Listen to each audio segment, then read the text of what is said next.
What's good, everybody? My name is BLAZZY, and this is the Sandbox. We're in downtown Los Angeles. This is my creative hub. This is where all, the magic happens. You feel me? This is where all the projects that we've been able to make the last 3 to 5 years, man, this is where we do it out of. Most importantly, not only do you all know me through all the designs, the podcast, we got the biggest bros podcast hub right here. We have right at the entrance, and beyond that, this hallway, we'll show this room last, but pretty much this hallway encompasses all the projects that we've been able to do for our clients these last 3 years. I'm gonna say 3 to 5 years. These are all official projects. We got no fan art on the wall. These are all things that we've done for like our clients. Everything from V-Loan, Juice WRLD, Weekend. We got runs projects. We got gang of stuff we done for FaZe Clan. Shout out to FaZe Clan, And then we got special moments like, everything from like TK, Lil Uzi Vert, Lil Wayne. This was for Carter 5 right here. Shout out to, Lil Wayne. They went crazy on that album. Then Eminem, they hit us up. Hey, we want to do Marshall Mathers LP, 20th anniversary merch. Let's do so.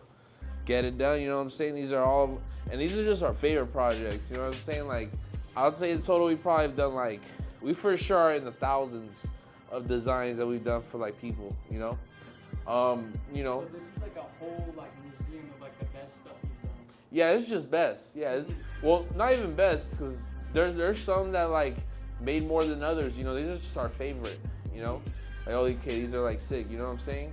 So a design like this, how does it get on the wall compared to all the others? Man, like if I showed you, like we'd all 80% for the most part agree what makes sense and what doesn't make sense. Like, okay, these are our favorite. They don't always have to sell the best, but like sometimes they're sentimental. Like for instance, the TK. This is like, this is if I was a math teacher, I'm gonna grade this a C-. You know what I'm saying? It's around like 70%. Good. But it's so special, it belongs here because this is the first design that I made that transitioned me from doing cover art and flyers for all these random motherfuckers on Twitter for years into doing t-shirts. I was in Dallas at the time, and this is the first time it went viral, right? This is July, this is the end of June, the end of June 2017. He's going viral for being on like the top 10 most wanted. I'm in Dallas, he's from Dallas. His people hit me up like, yo, we could do it, but we don't got no money for you. At the time, I'm charging like $100, $150. So I'm thinking I'm the shit, right? I'm like, nah, I can't do that. And then my homies are like, bro, you're tripping, do it. I'm like, put my pride aside, did it, and it went up, bro. It ended up being a point of reference for me and my clients for years to come after that. And until this day, you go on Amazon, you go on eBay, check it out yourself for the viewers, There's a gang of bootlegs, you know what I'm saying? So I'm proud of this one on a sentimental level, just because it helped me realize that maybe I could do t-shirt designs and I don't have to do cover art every single day, I feel that with commission work. Yeah. You said you kind of took that chance on yourself, and you're like, man, it was $150, but this $150 was the gamble that kind of changed everything for you. Yeah, and it's no bullshit, clients do, it's something that does help for them to be like, okay, cool, this guy did A and B, damn, let me hit him up, maybe he's about his shit, So, and a big reason on why we have these lined up like this is just for the fact that there's no award ceremony, there's no plaques that no label will give you if you make successful merch. So we went ahead and put it upon ourselves and developed our own, award ceremony. There's no plaques for what we got going on. So what we did is we went ahead and made posters about it, So Juice WRLD FaZe Clan gets a poster. You know what I'm saying? Half Evil Chainsaw Massacre gets, a moment. So does the V-Loan Juice WRLD, say what you want about V-Loan, but you can't argue that he had that shit in the chokehold from 2015. We call it an era, from 2015 to say like what, 2020, people would argue that. But when I was given the opportunity, I'm like, man, as a graphic designer, like I'm getting the chance to make my own V. We made like 3. I got like a 007 one that we made for Bari. Got like a lightning one, but this one was my favorite. This one was blood. Like I was like, how have y'all not ever done that? And I always told myself, like, y'all graphic designers watching, y'all can be in the comments all y'all want, but you guys in your head always told yourself, this is what I would do if I was given the chance. And that's the way I approached it, you know, so we kept that there. And this is like a back room, you know, we do content. This is just like storage for the most part. And this used to be our warehouse, but now it's real storage. It looks like some bullshit. Like, it looks like something, like you can, I don't know, it feels like you're at a library or something like that, like a back room of a library. It's just random shit.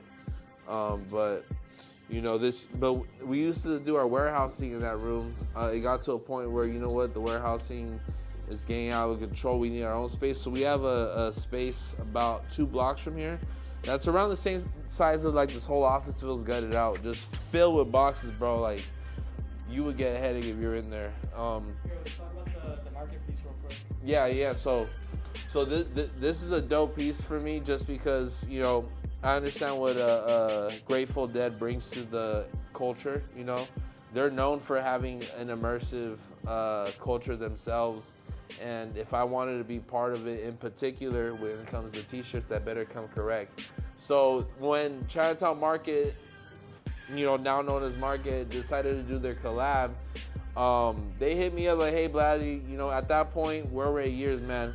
I got Market tatted, you know what I'm saying? Like Mike Sherman is one of the few people who can get drunk as hell and tell people, man, I made BLAZZY. Man, I made BLAZZY, and I wouldn't care. You know what I mean? Like, he really did. He really helped me out. His I made it card, or I made him card. Exactly. Yeah, bro. You could probably get like a couple dollars off at like a taco spot, but like beyond that, like I don't know where that'll get you too far, but you know, nevertheless, Mike Sherman, I'm very appreciative. You know what I'm saying? Very thankful for what he's done for me, and like, you know, the vision he's helped me, you know, grow into. Well, let's talk about that real quick though. Is going from the Take A t-shirt and doing like $150 commission work, and then going to Market and casually working or regularly working with Mike.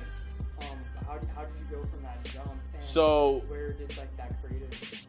I'm glad you asked me that. So before, hold on, let's do a backdrop that's better. We're like behind a mirror.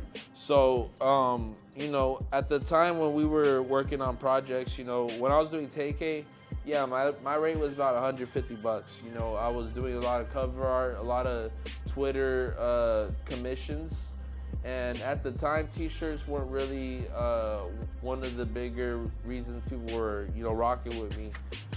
From that point, once this shirt came out, you know, my DMs were flooded with, cool, let me get a t-shirt design. So we went from 150 to around like, let's say like $300 in about a year. Around that time, you know, I was a graphic designer who was in a ton of group chats, you know, graphic design. If you're a real graphic design like grinder, you know what I'm talking about. Just random ass group chats of projects and everyone submitting their own opinions, you know what I'm saying? That, like, if this means anything to anybody, there was a time where like myself, Ryder, you know, an athletic that, you know, does this thing at Hellstar now, Codon, we were all in our group chats, you know what I'm saying? And one of those in particular, I was in a group chat with a graphic designer named Dylan Gerstung. He got into Mike Sherman's ear about, yo, you need to rock with this guy. As soon as he got his chance, his foot in the door, he was a real one. He was like, you know what, let me get my boy in there. And then from there, we locked in. It took me 3 tries, though, to get Mike's attention. I never brought up this story to him directly, but, I mean, I've said it on interviews maybe like a dozen times. You know, the first time wasn't it. Second time, third time, it was the Finder logo, right? If we could all kind of look at that. I got the folder, smiley face. He turned his computer. He was like, I'm making the same thing. And then he's like, you know what you can do? You can do mock-ups for us. And then within 6 months, you know, he saw what I was able to do, you know, behind the scenes, I guess. And, you know, he respected me enough to be like, cool, let's throw him as a full-time graphic designer, you know. I was really going crazy, though. You know, Mike Sherman would tell you, you know what I'm saying? Like, I was a beast at it.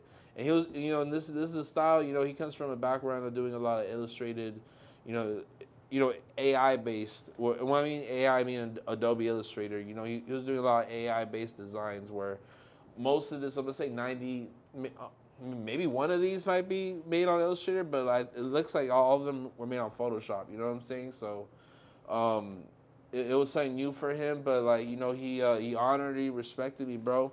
Even after I left working for him, that door was always open. And if I ever need help, if I ever need to strategize on some shit, need a second opinion, shit, I ask him. He's one of the richest people I know. Shit, you know what I'm saying? But this one was cool just because we had somebody who worked who I mean I would call him like a historian, a Grateful Dead historian. You know what I'm saying? Like it's a community where it's like a hierarchy. You know what I'm saying? They don't respect the regular people. You gotta earn your stripes. So we got with a real one, and he told us, at first I had the skeletons lined up right here. And he was like, I don't know if this is facts or not, so maybe if it's not, y'all could trip on them. But like, he said the Mr. Still Your Face cannot be on the same design that features skeletons. So I'm like, it is what it is, all right. And he's like, but what would be cool is if we turn these little guys into aliens. So that's what we did with the Bears, bro. And, we people got this shit tatted on them now. You know what I'm saying? So it's a huge honor. And I'm glad I was able to fulfill that Grateful Dead graphic designer bucket list check off. Yeah. Hell yeah, and both those designs right there. Which ones? Both the V-Lone and the... Grateful Dead, oh God, bro. Oh God, put that on my grave. Put the V-Lone logo and a Grateful Dead bear on my grave. Very like Virgil 2017, just like I did everything I want to do for my 17-year-old self.